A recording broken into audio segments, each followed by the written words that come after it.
pelos meus camaradas, os meus amigos, que lá sofreram durante muitos anos. Eu nasci numa vila que vivia uma vida cotidiana extremamente difícil. A grande pobreza, a grande divisão entre os ricos e os pobres, com abusos de poder dramáticos. Alguns pobres podiam ser chicoteados na Câmara, pelo Presidente da Câmara, chicoteados.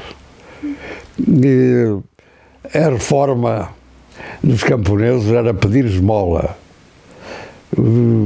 Tomava-se uma caminhonete e lá estavam eles, de joelhos, a rezar Padres Nossos para matarem a fome, digamos. Isto é uma situação terrível para um miúdo. E eu fui muito afetado pela paisagem, porque tive trabalho infantil, e esse trabalho infantil era como ia para a escola e depois ia buscar as cabras, deu-me aquela paisagem fortíssima, transmontana. E também, nesse período, uma das leituras que eu tive nessa altura foram as Florinhas de São Francisco. Amigo dos pobres, que vivia para os pobres, e tudo isso marcou a minha mentalidade, e fui para o seminário, onde estive 5 anos, até que acabei por ser expulso.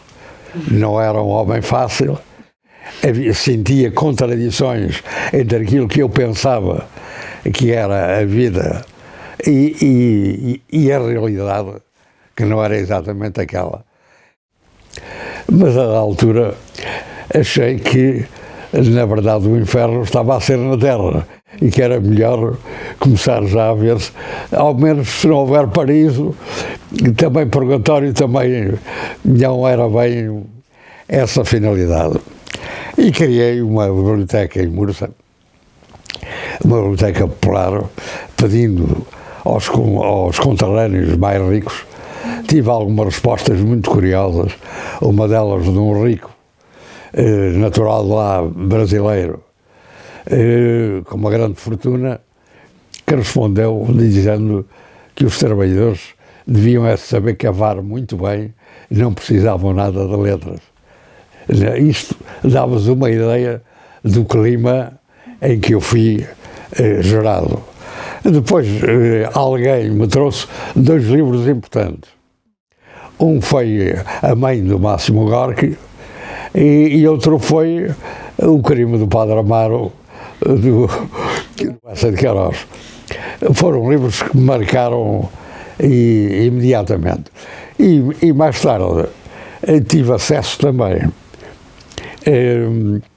ao Manifesto Comunista, numa tradução espanhola. E o meu primeiro contacto com o Partido Comunista foi ainda em Mursa. Devia ter aí os meus 17 anos. Foi um contacto episódico aos 20 anos. Eu vim para Lisboa sem dinheiro, sem casa, sem emprego. E vivi 3 meses absolutamente horrorosos e escapei com o apoio de finalistas de medicina que me pagavam sandes e um amigo querido meu que me deu o quarto e partilhamos o quarto dele com os protestos da dona de casa. Portanto, eu matriculei-me em Direito, depois abandonei Direito porque não queria o ensino burguês e esses amigos matricularam-me em Histórico-Filosófica, que tirei para o 1º ano. E nesse contacto, entretanto, houve as eleições para a Presidência da República, eleições, entre aspas, do Nortão de Matos, e já eu estava a participar como membro do Mundo Juvenil e rapidamente passei a dirigente do Mundo Juvenil. E quando a PIDE foi à minha procura em 53 ao emprego, eu era funcionário público, eu passei à clandestinidade, estive 2 anos como funcionário clandestino, semi-clandestino do Mundo Juvenil. E depois estive mais meio ano como funcionário do Partido Comunista. E fui preso no dia 3 de janeiro de 56, precisamente como funcionário do Mundo Juvenil responsável da juventude. Portanto, o meu percurso foi essencialmente este.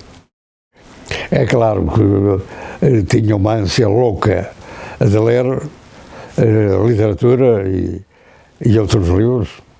E neste período, por exemplo, li alguns livros do Lenin. Eu, quando passei à clandestinidade do Partido Comunista, puseram-me numa casa na Rua dos Ferreiros da Santa Catarina, portanto na Baixa na Baixa, para o Chiado, para a zona do Chiado,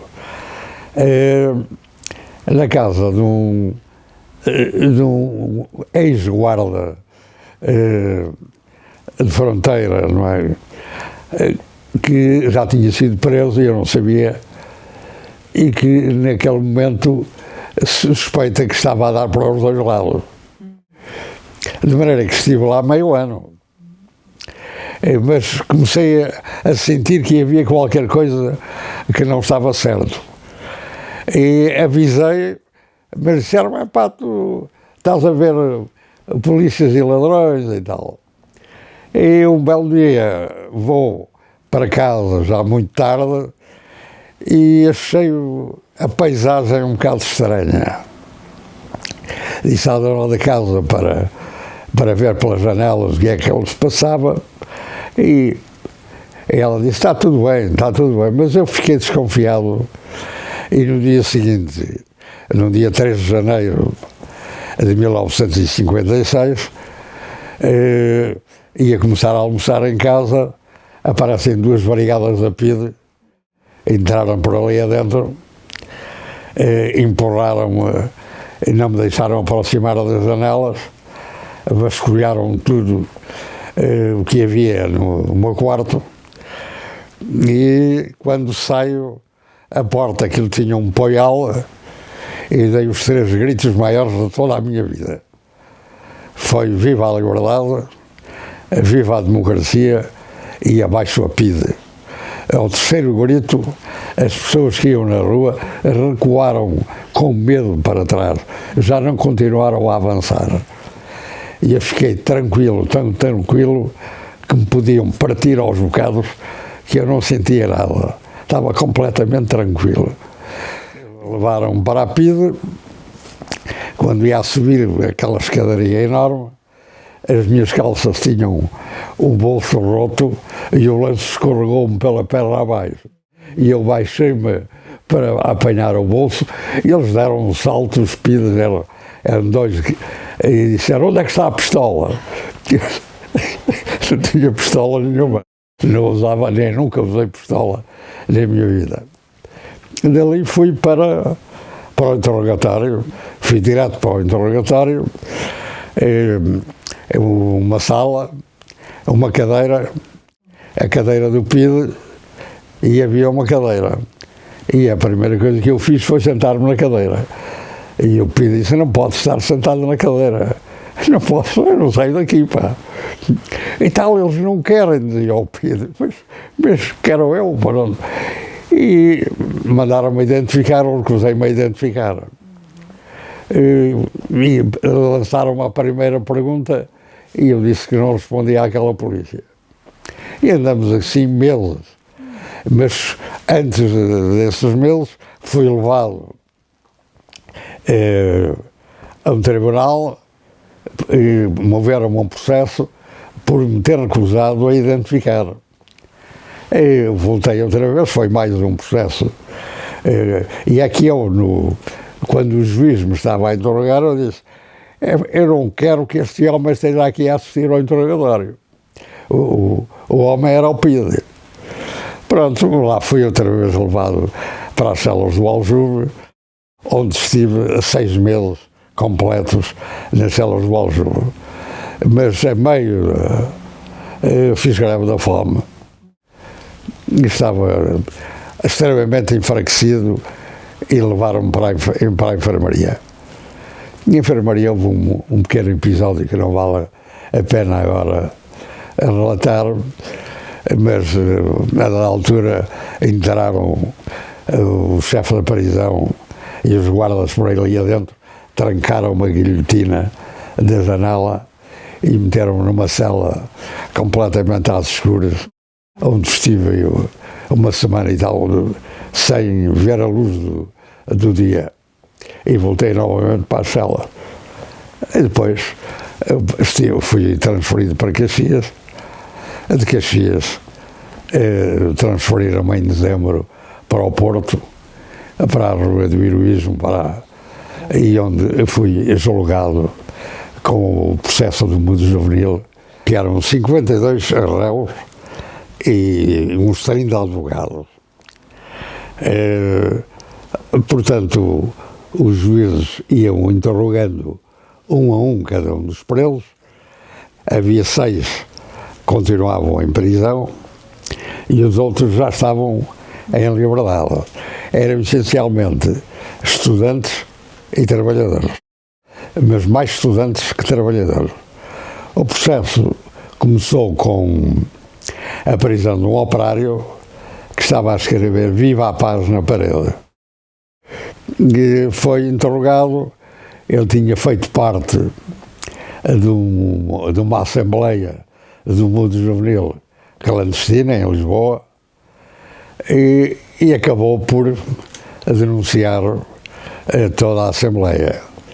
Eu era um dos que estava nessa assembleia e até era eu que estava a presidir essa assembleia. Prenderam a direção do mundo juvenil, menos eu, que não fui apanhado. E estive, portanto, ainda mais um ano clandestino, e os outros que estavam em Lisboa foram para o Porto. O operário era do Porto. Uma das operárias tinha feito a greve contra os 4 tiares numa fábrica do Porto. Portanto, era um julgamento muito movimentado. No final, e mesmo durante o julgamento, apareceram 2 jovens vindos de França, com milhares de assinaturas a pedir a nossa libertação, e entre os assinantes vinha o Aragon, vinha o Paul Sartre, vinham os grandes intelectuais da França daquela época. No final do julgamento, os juízes pediram aos réus compreensão e perguntaram quem é que queria falar. Ninguém quis falar, falei eu. E disse que se fosse condenado por defender a paz, por defender a liberdade, por defender os direitos dos jovens, eu não compreenderia de maneira nenhuma. Eu ainda estava na primeira frase, já eles me estavam a mandar calar.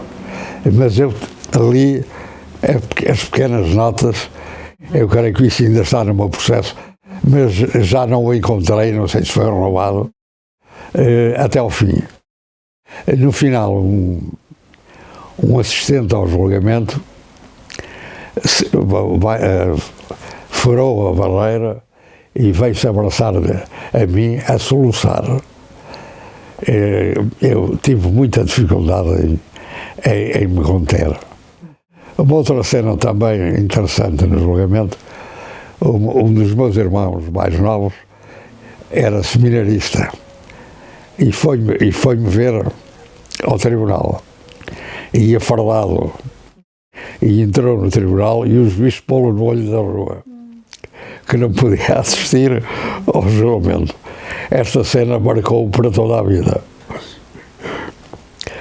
É claro que, acabado o julgamento, viemos os que foram condenados. Eu fui condenado a 2 anos e 9 meses de prisão maior e os outros 6 réus foram condenados a prisão maior, mas sem ser como a minha prisão. Portanto, os homens, era uma mulher, que era a Cecília, que foi para Caxias, e nós 4 viemos para a Fortaleza de Peniche. Portanto, é o primeiro contacto. Chegamos pouco depois, em umas 2 horas, 3 horas da tarde, a carrinha entrou pela parada, a rampa seguia, nós íamos para o pavilhão que dá para a praça.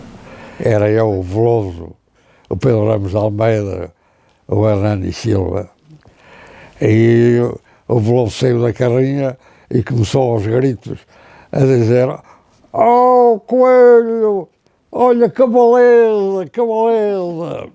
Os pidas começaram logo a apontar a metralhadora, e lá vamos nós pela rampa acima, até cá acima. É claro, com os guardas prisionais, os guardas republicanos, entramos. O Veloso foi primeiro a entrar na cela, e o guarda atirou-lhe com toda a força com a primeira porta, porque eram 2 portas, não é? O Veloso tocou a campainha, o guarda abriu a porta e disse: "O que é que o senhor quer?" Pomba! Atirou-lhe novamente com as 2 portas, não é? E nós, os 3, o Pedro Ramos de Almeida, o Hernani e eu, lá fomos para as outras celas. E por volta das 5 horas, tocou o apito. Isto é o primeiro dia. E de 2 celas, ao fundo, saem 2 presos.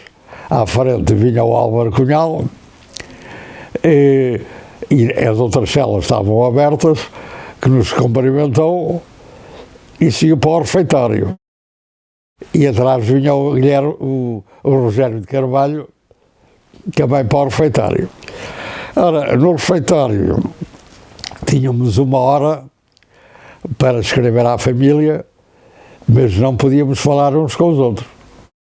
Portanto, estávamos ali 1 hora, voltamos para as celas, e a vida era isto. Depois houve, quer dizer, a vida no Forte não é vida, não há nada. Nada acontece. É o apito, é a refeição, é levar o balde do lixo e os baldes da fezes até à muralha e deitar diretamente para o oceano. E é isto. É o recreio quando não estamos castigados, quando não o greve de arranjo, quando o A ou o B não foi castigado, não é?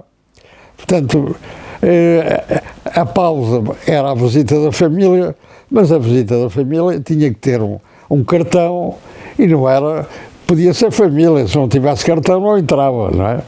Portanto, e depois houve uma grande luta, que foi a do parlatório, não é? Porque no início a visita era numa sala com uma mesa, e depois passou a ser naquele parlatório que ainda existe hoje, e que houve uma luta tremenda dos presos contra o parlatório, não é? Que aquilo era dramático.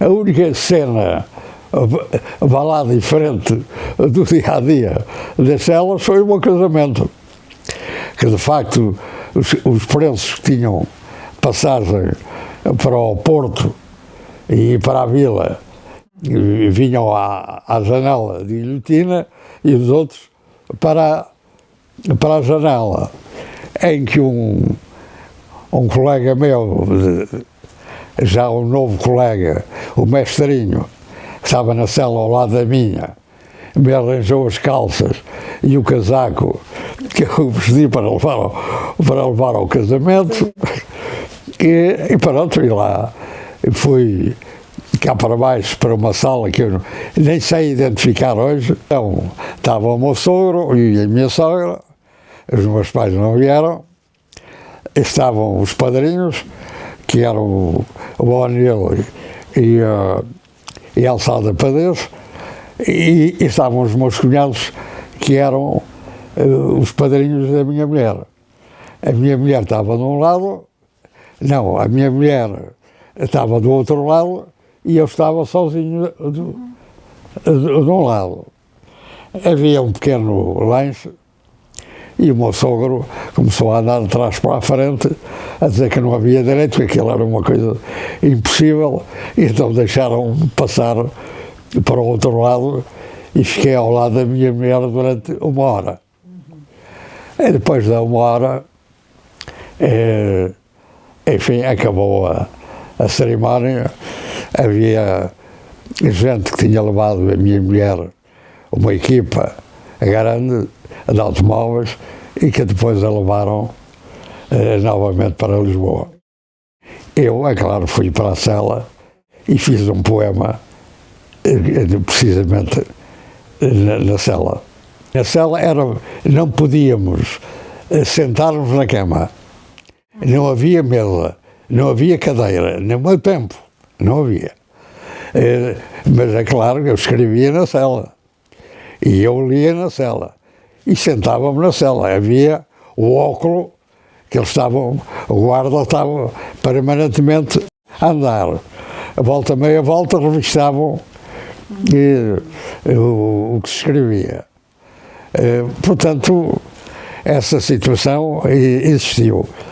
Quer dizer, as conversas entre nós eram quando, na descasca da batata, portanto, que era uma espécie de faxina, ia descascar a batata e era durante o recreio. Mas durante o recreio havia 2 guardas e um estava sempre a passear no meio de nós e a dizer: fale mais alto que eu também quero ouvir. Mas nós tínhamos a voz tão treinada que falávamos com palavras cifradas, mas dizíamos o que queríamos, de facto, sem ele se aperceber. Ouvia coisas, mas não entendia, não é? O nosso recreio era cá em cima, isto é, saindo à porta estão a sair da porta do pavilhão C. Era lá ao fundo, não descia nela, era ali, estava o guarda de um lado ao fundo, estava o guarda do lado cá, republicano, e estavam os dois, e nós andávamos de trás para diante, ali. Por vezes deixávamos-nos sentar, porque havia ali uma espécie de banco natural na muralha.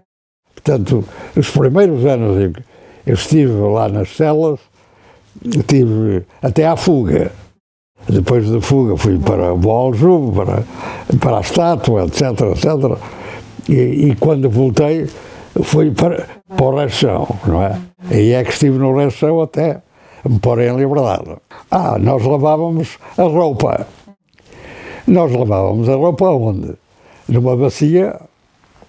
A bacia era posta naquela fenda da muralha, também naquele último piso, e a alegria que tínhamos era ver o largo.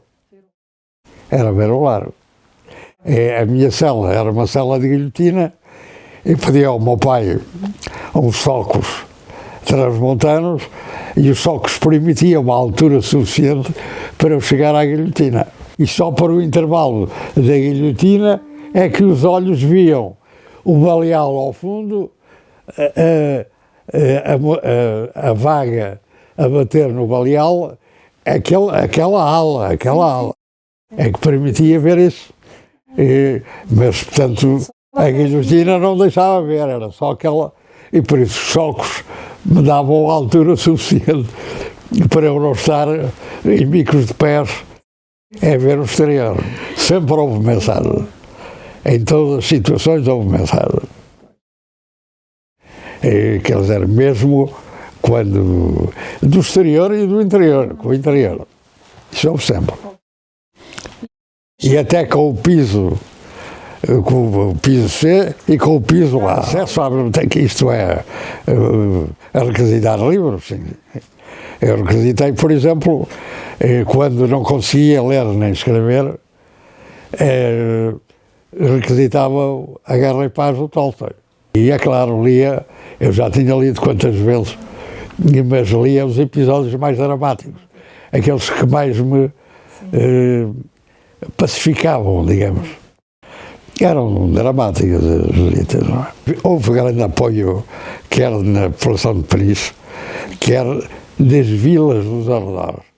As Caldas, que davam apoio aos familiares. Quando finalmente me disseram que eu ia ser libertado, eu, a princípio, não ouvi, tiveram-me a dizer 3 vezes. Porque eu dizia, mas eu não ouvi. À terceira eu ouvi vagamente, disse, esses gajos parece que não saíam nenhum preso há 2 anos. Estes gajos parece que me querem pôr em liberdade. E depois não me queriam dar os meus papéis. Tinham-me apreendido todos os papéis durante a fuga e não me queriam dar os papéis. E eu disse, se não me dão os papéis eu não saio. E estivemos nesta guerra até que me deram os papéis. Só não leva aquele manual de economia política. E eu estive quase para dizer uma asneira, fica com ele e limpem-no onde quiserem. Exatamente isto. Ora bem, mas isso deu-me uma fraqueza, tive de voltar às celas. A sala estava deserta e lá consegui chegar. E quando vinha, estava o Américo sozinho num passeio de isolamento e eu dei um grito, adeus Américo. Ele deu outro. E todo ele tremeu da cabeça aos pés. E quando chego à ponte que dá para a vila, não é? Estava o chefe dos guardas e os guardas a assistir, veio uma mulher do povo ter comigo, eu levava 2 malas e disse-me, está a sair da prisão, via-se perfeitamente, é verdade, deixe-me dar-lhe um abraço. Foi uma coisa que me marcou profundamente. Tive muita dificuldade em chegar sozinho à caminhonete com as 2 malas.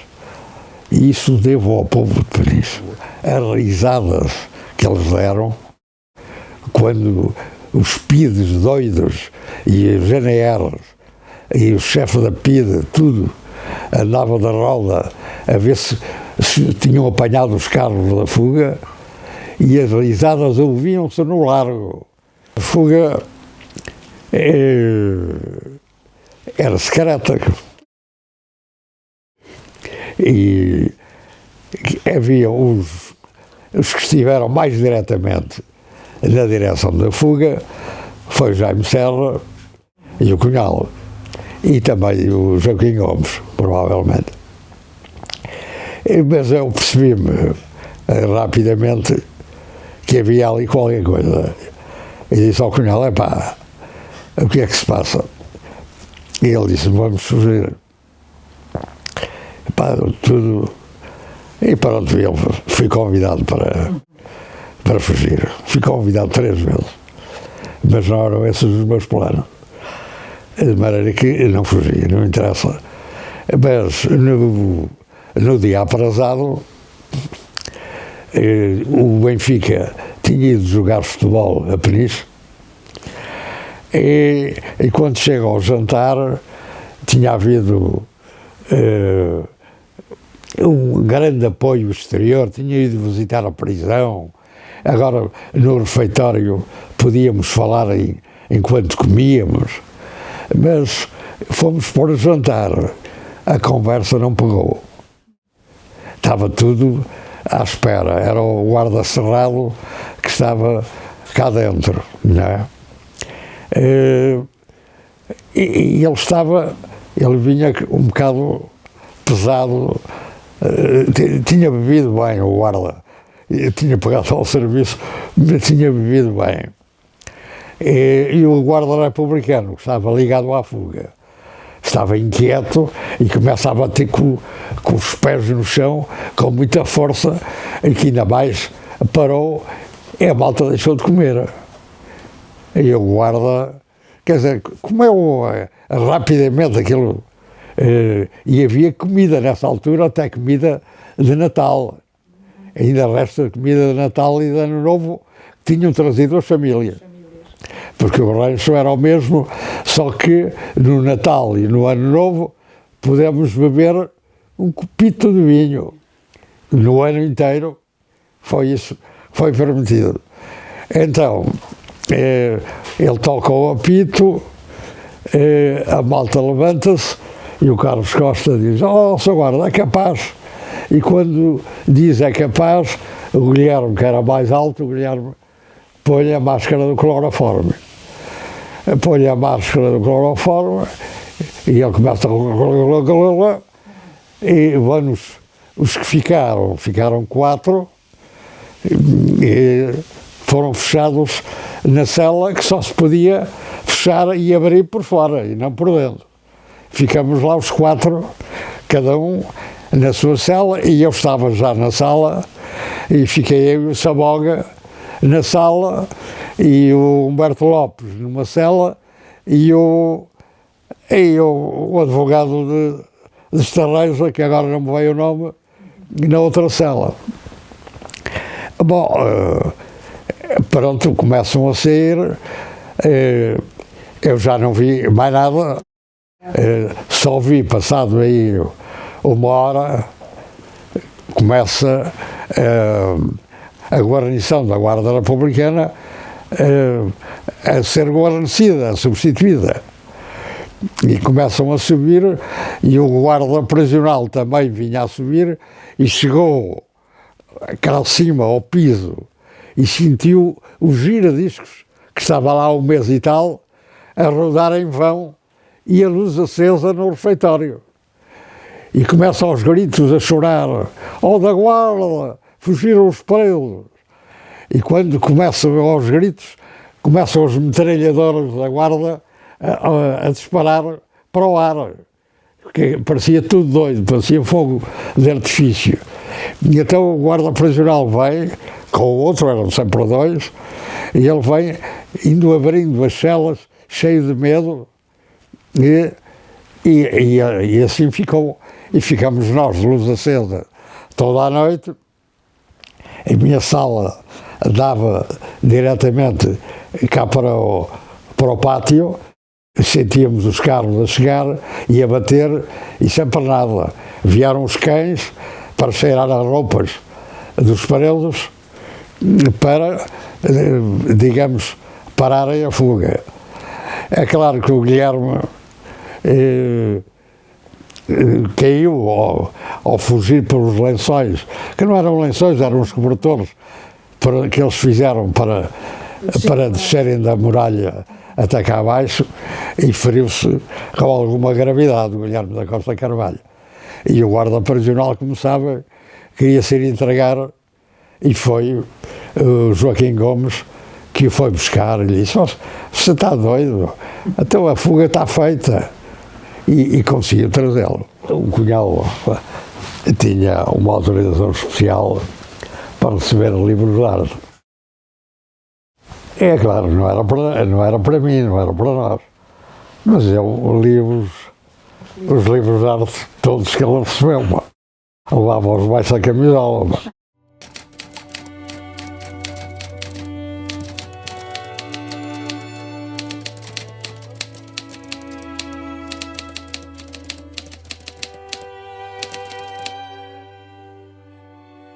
Foi para eles em 53, eu fui em 56.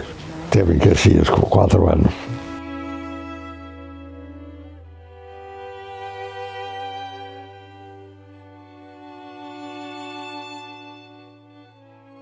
É fundamental para nós, como se vê pelos nomes dos que por lá passaram, foi o povo que por lá passou. Foram intelectuais, mas foi sobretudo o povo que sofreram aqueles horrores. Quer dizer, não podemos aceitar que se corte a liberdade a um povo. não há direito. Temos uma longa história que vem do passado, que houve a possibilidade de voltar a haver uma situação semelhante, é sempre possível. E é preciso educar, mostrar que aquilo não é caminho. Aquilo não é caminho. Não é por qualquer represália. Eu nunca tive ódio. O ódio, para mim, é completamente estranho. Não é? E até o guardas que eu considerei, desigradamente esse Brás, natural de Peniche, que foi sempre um homem muito humano, exceção, diga-se, de passagem, mas esse foi sempre muito humano. Portanto, na verdade, o que é o museu?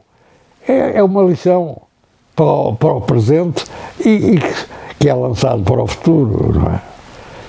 É preciso ficar uma marca, senão apaga-se tudo, fica tudo no silêncio, tudo apagado. Não pode ser.